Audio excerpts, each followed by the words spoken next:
Indiana Congressman Marlin Stutzman is proposing legislation that would allow people to conceal and carry across state lines. News Channel 15's Aaron Rodgers talked to people on both sides of the issue about how they'd feel if the bill becomes law.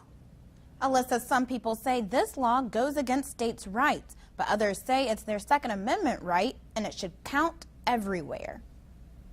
It's called the Respecting States' Right and Concealed Carry Reciprocity Act of 2013. Congressman Marlin Stutzman proposed it in an effort to strengthen conceal and carry laws. As long as they were properly trained and licensed and everything, whatnot, I believe it would be perfectly fine. But not everybody feels the same way. Paul Helmke, the former president of the Brady Campaign to Prevent Gun Violence, says it's an infringement on states' rights. We ought to be respecting what we want to do in Indiana, and other states ought to be able to have the right to decide what sort of person they want carrying a gun in their state.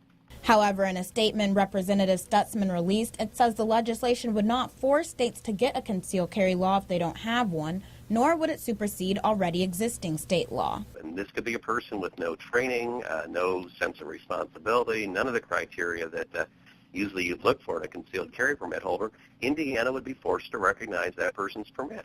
Stutzman says in his statement, the right to self-defense is the cornerstone of the Second Amendment, and my responsibility as a father to keep my family safe doesn't change when I cross state lines. Some states like Vermont have more lax laws that don't require people to have permits to conceal and carry, while other states like Illinois don't allow conceal and carry at all. I haven't heard too many problems out about Utah compared to like Chicago or Washington, which really it's hard to get a permit or you can't get a permit. However, some people say if this was to become law, there should be some sort of compromise. Before we say they can carry a gun in the state of Indiana, let's at least consider minimum standards. We should just make a countrywide curriculum for how to apply for a license.